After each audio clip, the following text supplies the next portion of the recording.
Hey guys, Matt here with another installment video of Matt's Vintage Video Games. Today I want to talk about Goodwill. Goodwill is a store. They're pretty much all over the whole country. Goodwill around here, we also have St. Vincent de Paul.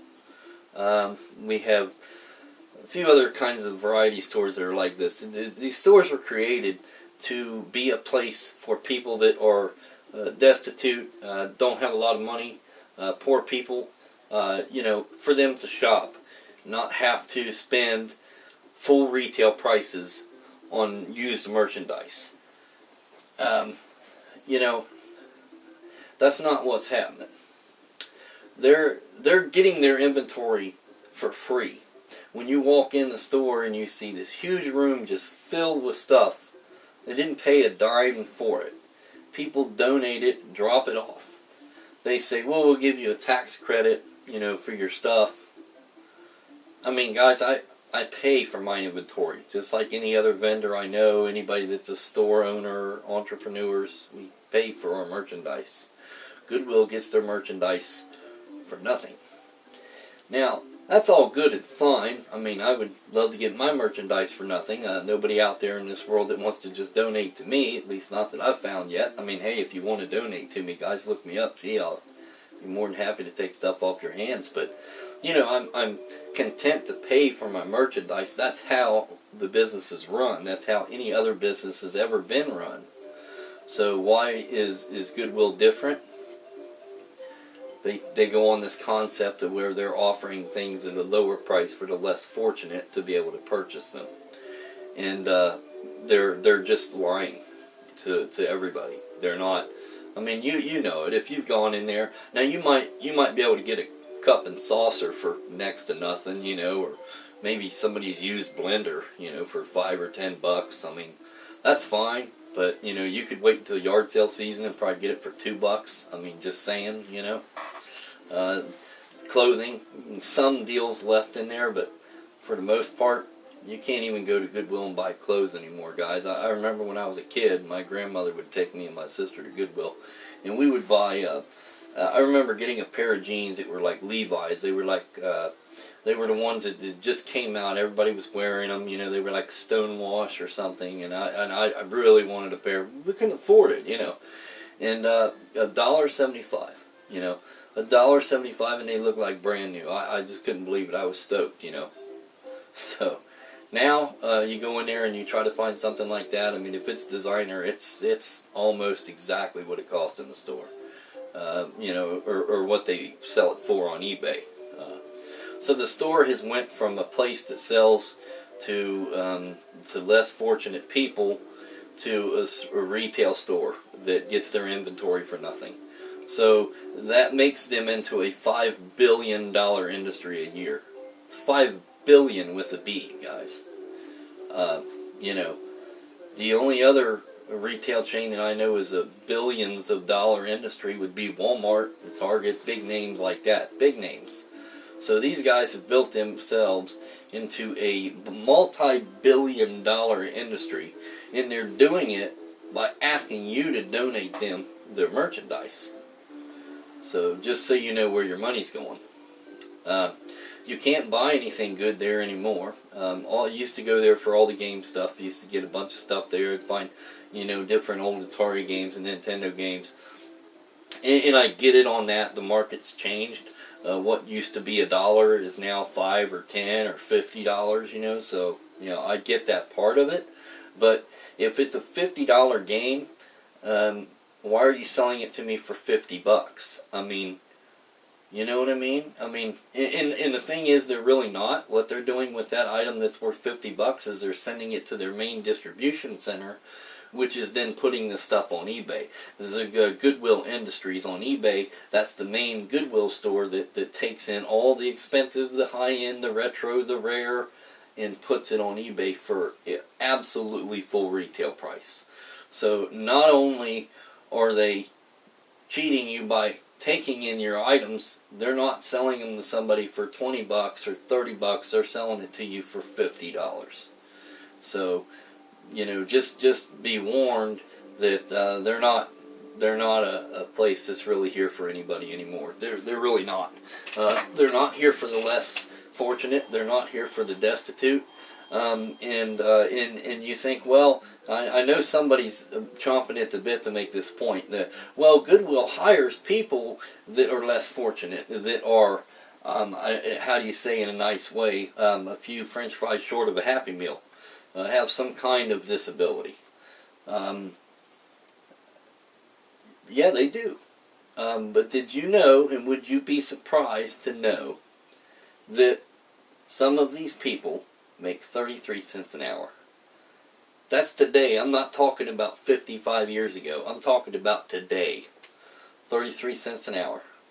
Some of them make $1, $2, $2.50.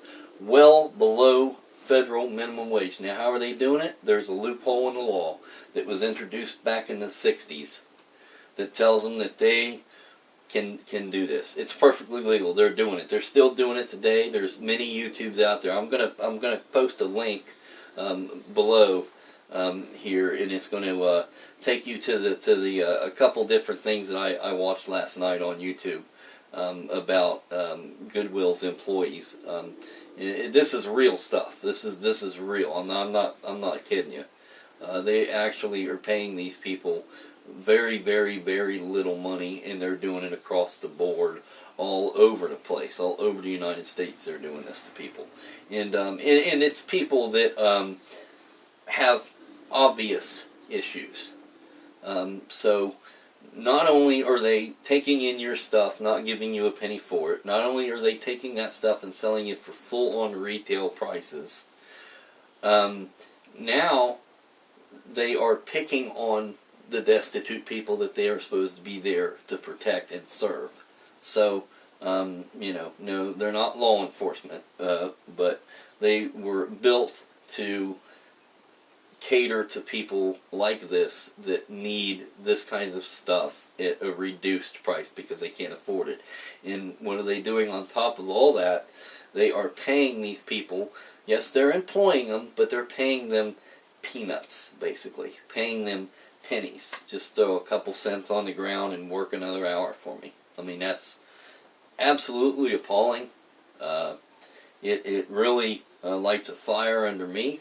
That's why I wanted to make this video today. I normally talk about eBay and other stuff, but I thought, I'm going to bring this out a little bit.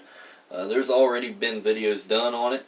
There are hundreds and hundreds of people that are ranting about Goodwill. I'm just another one. It just, with all that stuff being said, don't shop there. Don't go in there and give them your stuff. If you got game-related stuff, bring it to me. I'll pay you money, I don't expect you to donate stuff to me. I've got to make a profit, but you need to make a profit too. Why give your stuff away to people for free unless they're going to do something good with it? I mean, it just doesn't make sense to me that people are still dumping off loads and loads and loads of stuff. And then, and on top of that, let me tell you this last bit here before I wrap it up. My grandmother passed away recently. A couple years ago now, I guess it's been, and that was tough for me because I was always close to my grandma growing up. That's the closest person that I had in my family, and now she's gone. So all of her stuff has to be out of the house. It's a family affair. Everybody has to get together and pitch in and help, and we all did, and we were happy to help, What are you going to do with all of Grandma's stuff? I mean, everybody takes what they want, and we all go through it. It was a really, fair, great way of doing it. My uncle was a very good Christian man, and he, made sure that he did everything correctly, and it was done really correctly and great. And I think everybody was happy, and everybody got a lot of stuff that they wanted, that they remembered, that, in the household. But anyway, the point is, what are you going to do with the rest? It's just meaningless leftover clothing and different things that nobody's going to use. We couldn't sell at a yard sale. Grandma always went to Goodwill, and we thought, well, that's perfect. Let's take it to Goodwill. So me and my cousin, we load everything up, and we take it down there, and I got my truck pretty much filled. 2 or 3 loads I took down in the truck, and she would take loads in her car and her trunk and stuff. And every time we pull up, you could see the guy just kind of roll his eyes, And I'd show up and I'd say, hey man, you know, he'd say, yeah, grab a tub from over there. Start filling that up. You know, those go in there, those go in there. You know, he's not doing it, I'm having to do it myself. Now, that's fine, I don't mind the work, you know, I'm a workhorse, I don't care. But, it's just the idea that the attitude I got from that guy, you know. And here we're giving him this stuff that's, hey, I get it. He just works there, probably makes pennies. I don't know. He didn't seem like he was mentally disabled, but you never know. You know, all I can say is that he was rude, and that, you know. So when we was leaving for the last time, and we knew it was, you know, we were done out of stuff, and that was all we was going to give to him. I said, now I've got one more load, and you're going to be here today, right? And he says, yeah. I said, well, I've got a one of those 16-foot, you know, U-Haul trucks that you bought. It's just packed, man. And I've got it, and he's like, oh, well, you know, if you could come back like on a Tuesday. I said, no, it's got to be today, man. It's got to be today. You're still here for a couple hours, right? Well, I'm just up the road, and I'll be right back. You know. So I'm sure he sat there and sweated it the rest of the day. I didn't have another truck full of stuff. That was it. Like I said, that was the last load. It was just funny to know when I left that at least the thing that I could do was to put it in his mind that he's got a lot of work coming. Of course he didn't, so he probably sat there and worried about that the rest of the day. Anyway, I just thought I would share that with you, and let you know what I thought about that. So, bottom line. You got stuff you want to get rid of. Try a mom and pop shop. You know, at least they're going to pay you for it and try to make a little bit of money. You know, you got video games. Come see me. If you want to continue to give to a company that you know is just ripping off people and picking on little guys, you know, go ahead, give your stuff to Goodwill. But there's nothing about Goodwill that says Goodwill.